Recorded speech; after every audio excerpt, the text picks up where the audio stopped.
Can you believe we started Interview Boss in 2021? Not really. It's insane. That's a lot of episodes and a lot of hours of talking. Oh my gosh, it is. And if you're scrolling through all of our episodes, you might scroll straight past something that you really, really needed. Yes, we're always getting messages from people asking us to do an episode on something, and I'm like, we already have. So we've put together playlists to help you find the episodes that are exactly what you need, suited to your situation. They're all categorized. If you're applying for jobs, we have episodes about resumes, cover letters, job ads. If you've been offered your dream job, we have episodes on resigning, exit interviews, and how to impress at your new company. And we even have a very special playlist that's very popular for if you have an interview coming up immediately and you need just our most recommended hard-hitting episodes between now and then. For all our last-minute listeners.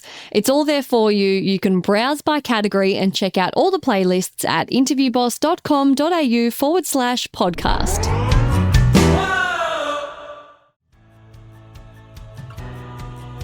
People are like, what can I do to prep? Nothing. If you don't already know how to spot patterns, I can't fix that for you. Have to go back to year 2.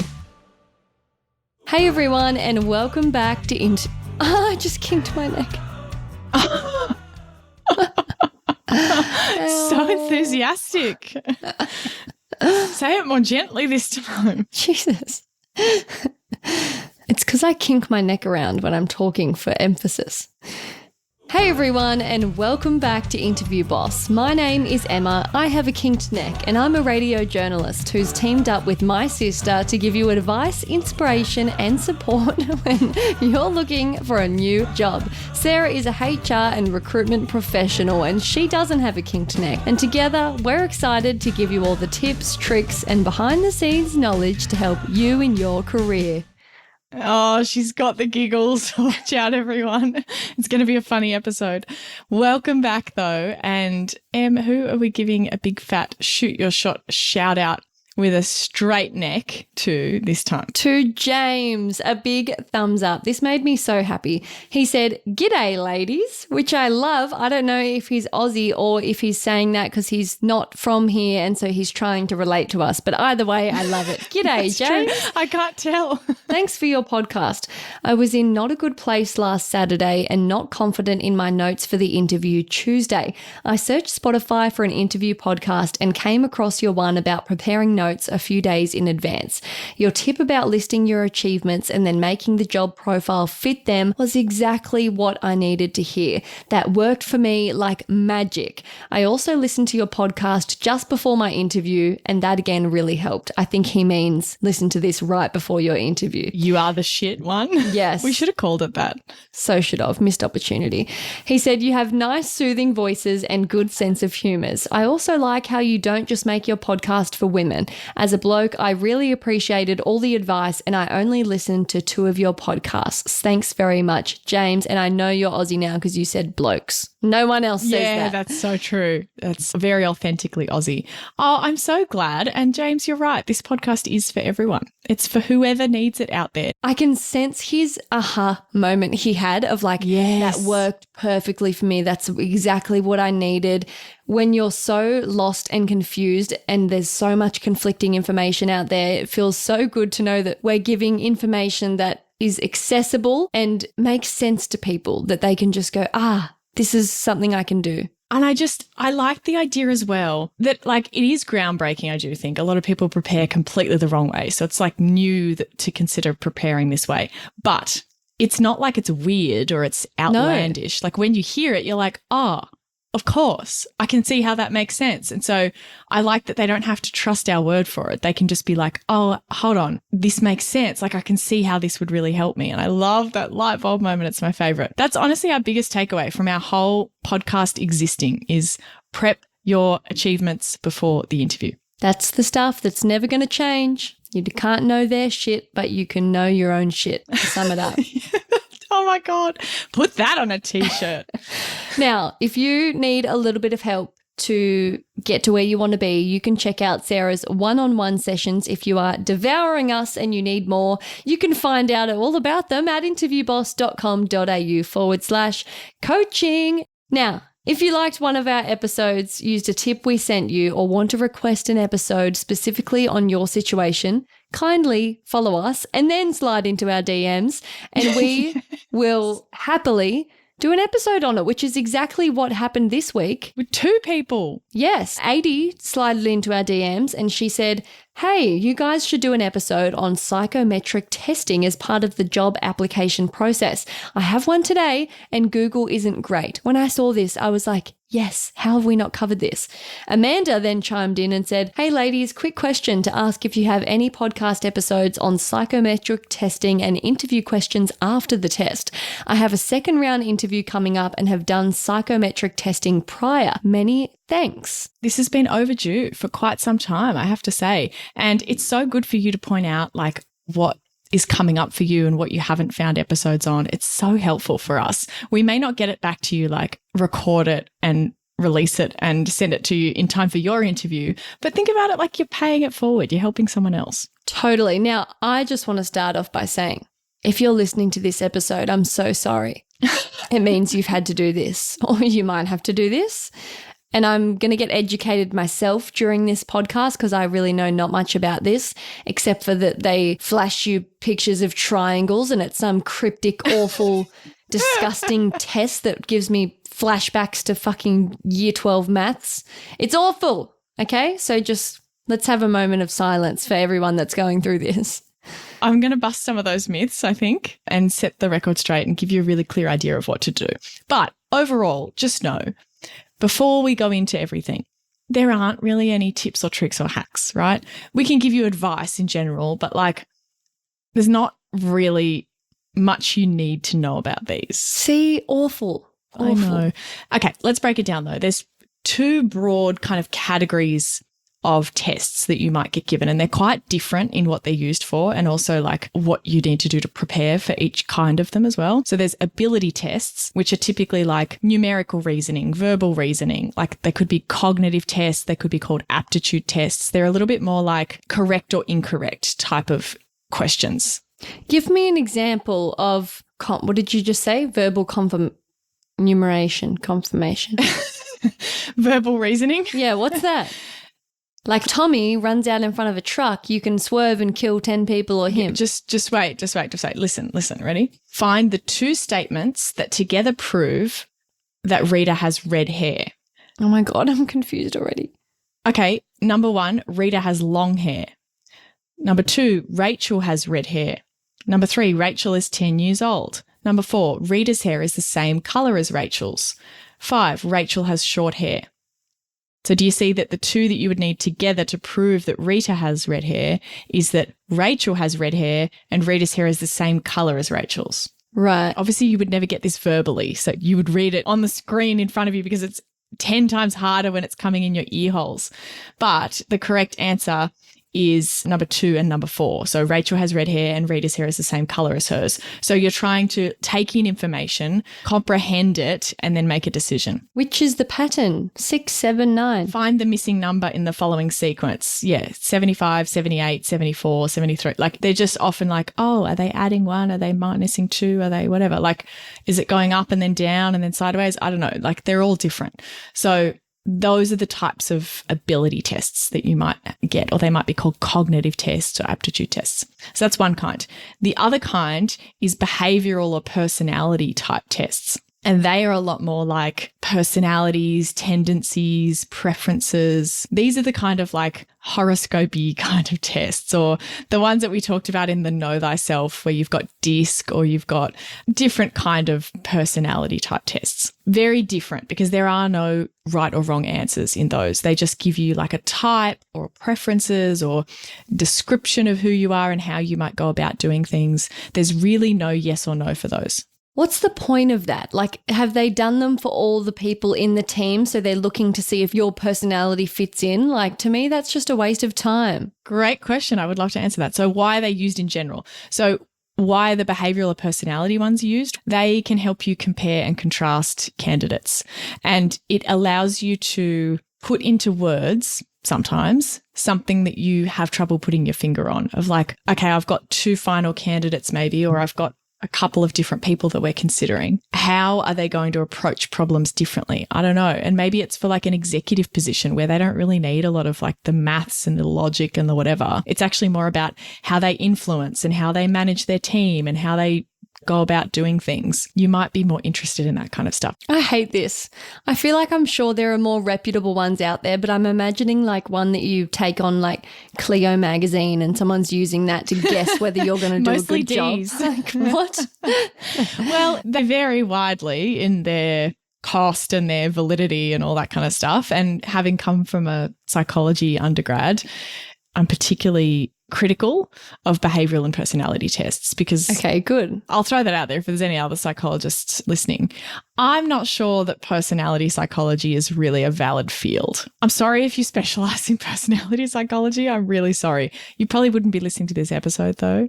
I just have questions about the whole field, but that's a whole thing for another episode. Is that because when you're filling it out, like you'd get it wrong because no one likes to? It's self-report. Yeah. Yeah. I mean, there are things, we'll go into that in a little bit, but I'm not convinced that you have a personality that is the same across your life. And I think that's the fundamental place you have to start from, is that there is something that you can measure in the first place. And I don't know that that's necessarily the case.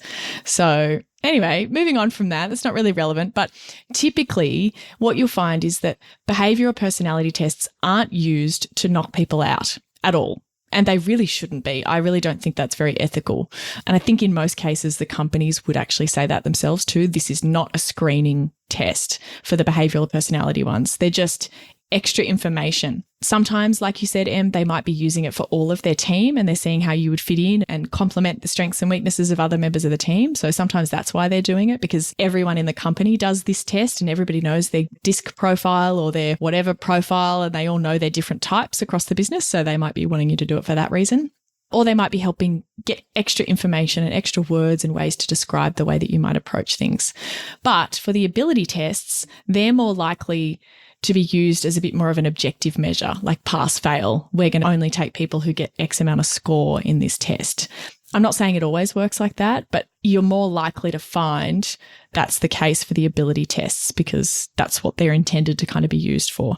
They are used a lot in grad recruitment, I find, or any kind of bulk processes, because often you don't actually have any job experience to go off. And so they're like, we need someone really good at solving problems and very high intelligence, let's say. And so they're kind of just giving you a bit of an IQ test to be like, you've never worked anywhere before, but we need to assess your potential, if that makes sense. And if you're smart and able to understand questions and problems and whatever, you're more likely to be able to learn this role and do whatever it is that we have for you. Now, I do have a problem with this because I've seen them used a lot in grad recruitment and calling out to all the grad recruiters out there, like, I want to know why you do this or whose idea it is, but they essentially just take the people who score the highest, which I think is a mistake because often for these types of companies, you do not need the smartest person. You just don't.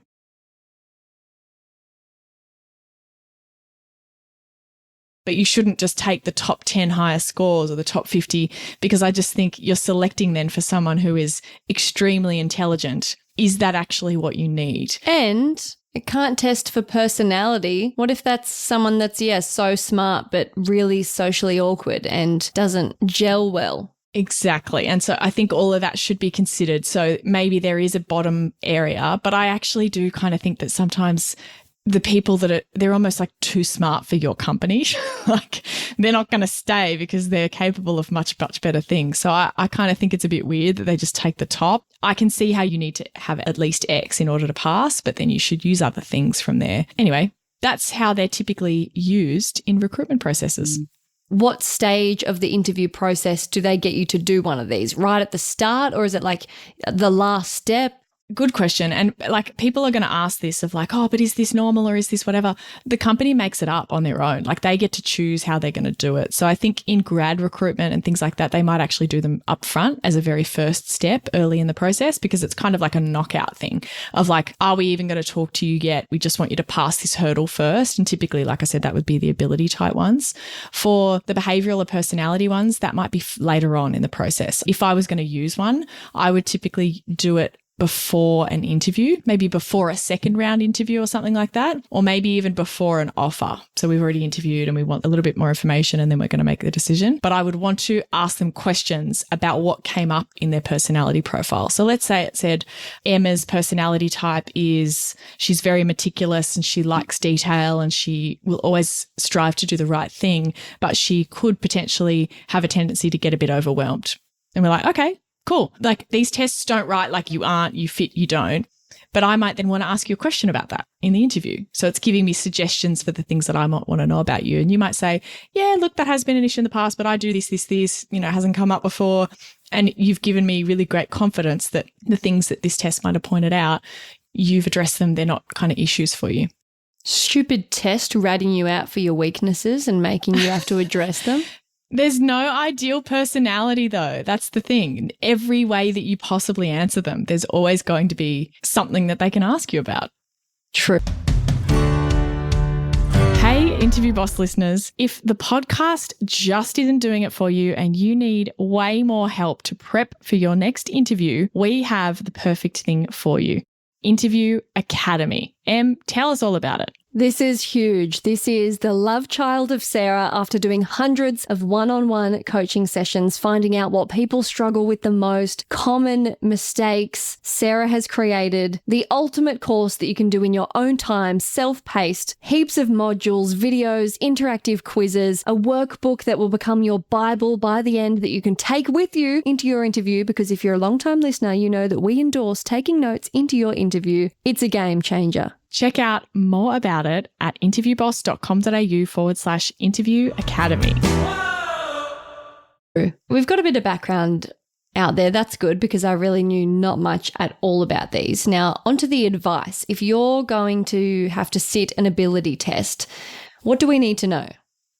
There are so many different companies and different testing types out there. And I couldn't even possibly tell you, like, what are the top ones? Like, there's just hundreds, thousands of different companies that offer all different types of tests.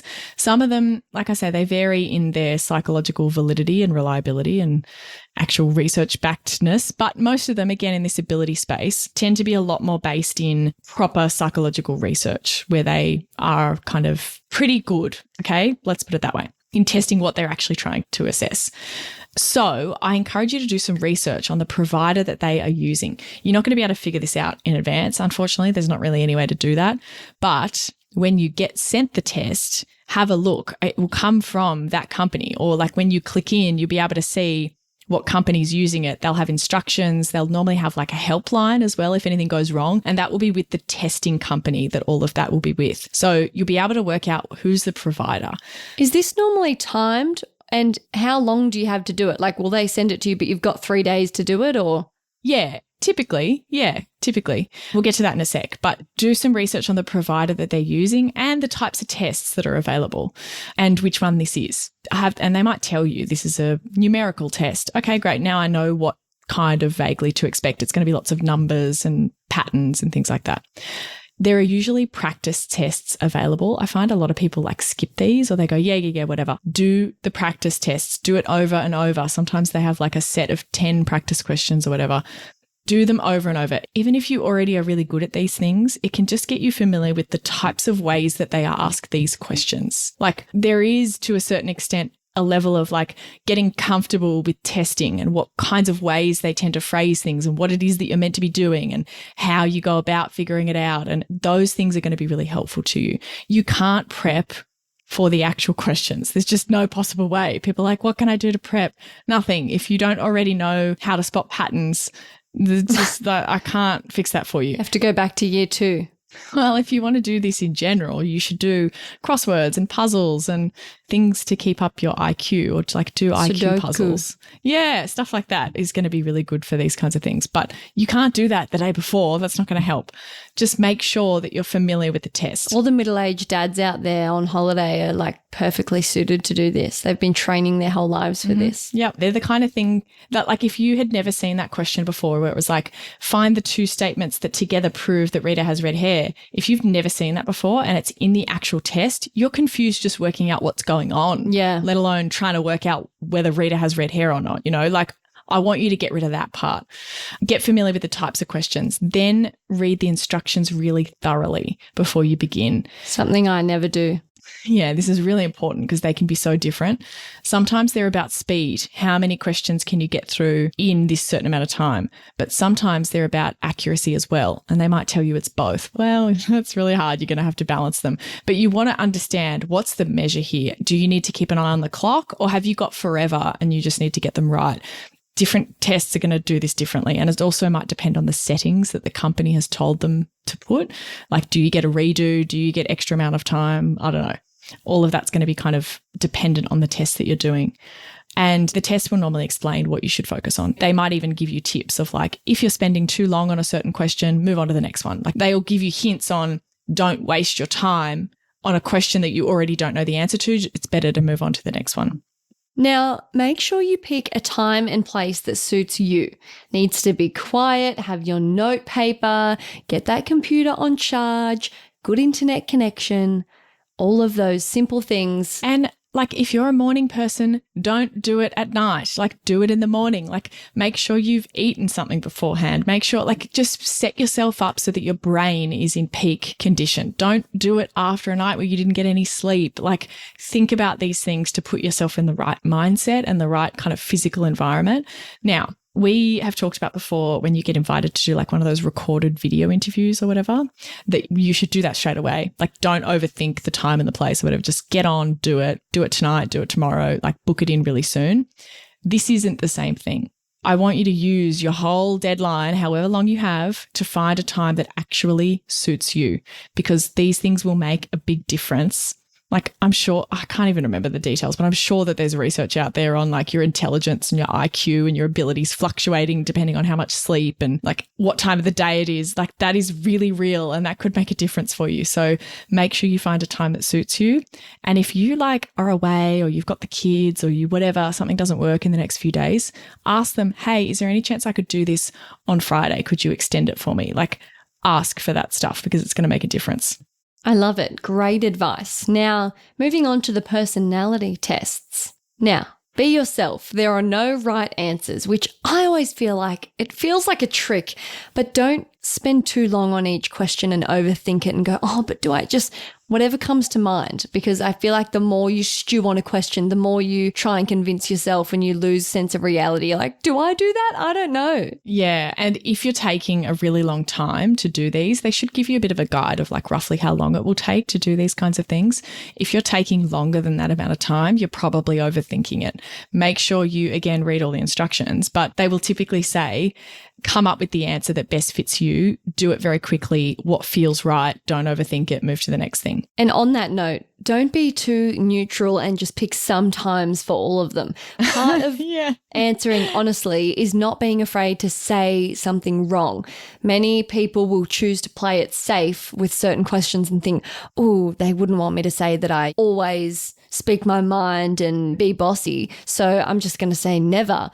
It will just be weird, and it will make your results not true. Not reflect you. Yeah, that's right. And you, again, like Emma was horrified that, oh, they're going to come up with a question on your weaknesses based on your personality test. Again, these are really not being used to knock you out. You have the wrong personality. Like, I can't think of a way that would be ethical at all. And the test companies themselves would say these are not to be used for knockout purposes. They're only for giving you additional information. And typically I'd say they're used prior to interview so that they can ask you and give you an opportunity to respond. Hey, do you tend to do things this way? Can you give us an example of where it didn't work or where it did? Now, don't try and predict what they want you to be. It's not going to work. There's no way of doing this. No. And like, imagine, again, it's what we always talk about. Like, imagine you made yourself sound a lot more collaborative, but actually they really wanted you to be more directive. Yes. You've just shot yourself in the foot. I know. And like, you play out all the different scenarios.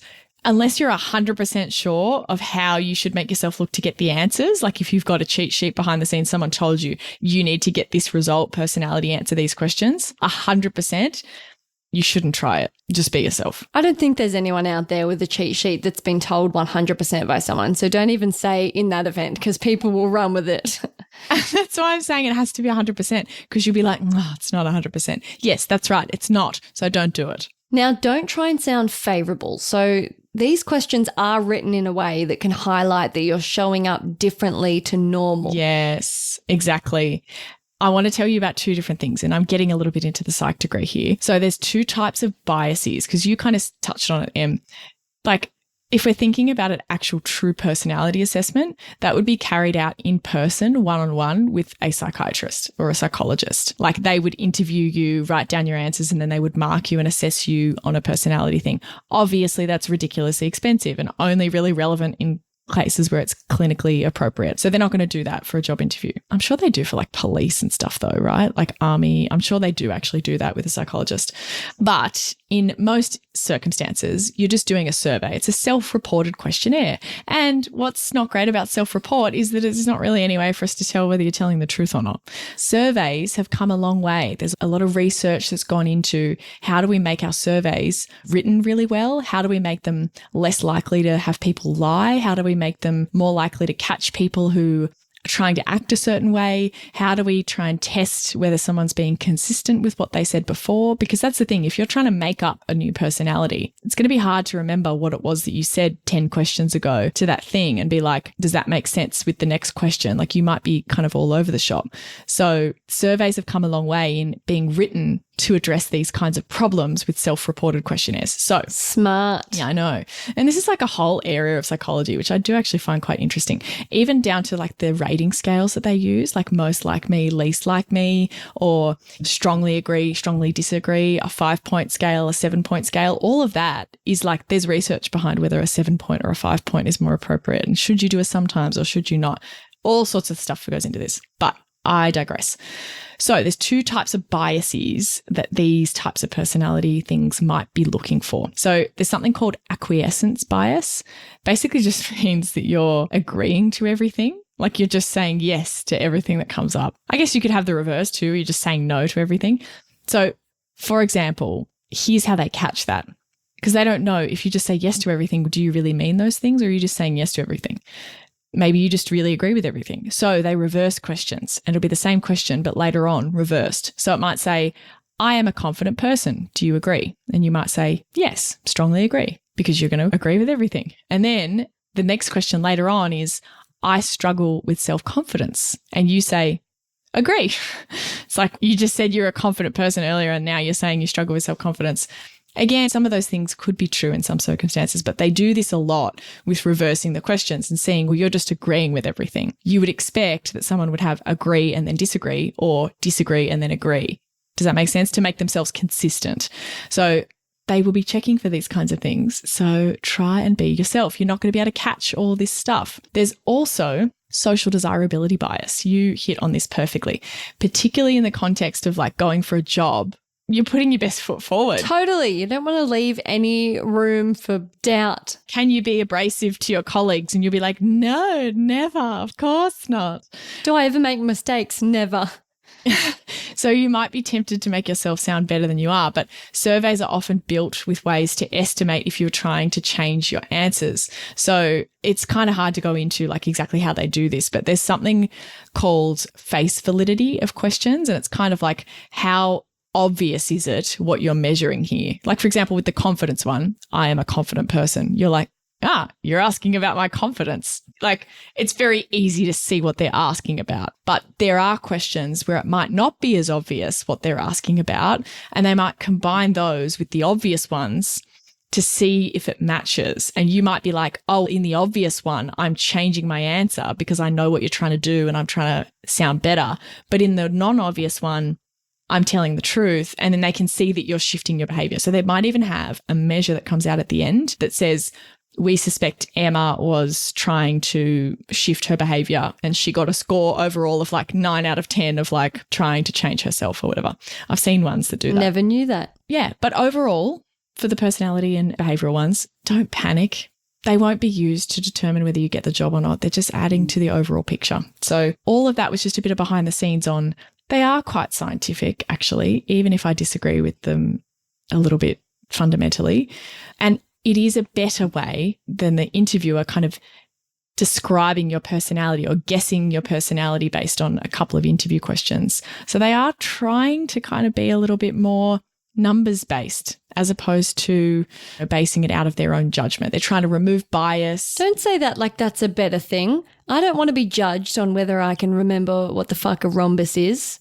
Judge me on my vibes. Yeah, but you're not. Yeah, okay, that's interesting because they're not knowledge tests.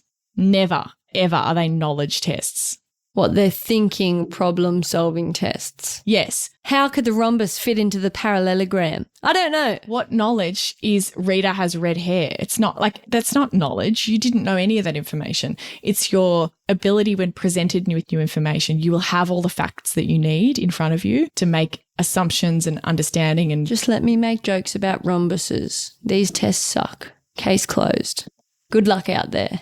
Yes, well, maybe they do suck, but I think that they are great for grad testing. If I had to do a big grad program, I would definitely use them in the future. I have used the personality and behavioural ones for grad type programs as well, or for really senior level roles. They can be really helpful in the process. They genuinely really can. Don't overthink it. It's not something to be really scared of, is our takeaway. You can do it. You can do it. Get in a quiet room, do that test and go on to the next thing. Smash that rhombus. Maybe after you start, you should ask for your results. I think you should do that. If you get the job, ask for your results later and share it with us. What did the results come back like? What did you get? Love to know. Thanks so much for listening to Interview Boss. If you like hearing the sound of our voices, follow us on Apple or Spotify or wherever you get your podcasts, or better yet, tell someone else about our incredible podcast. We hit the charts, we get recommended, and we can help even more people. For more advice, inspiration, some savable tips, and some funny videos, check us out on Instagram at Interview Boss and chuck us a follow.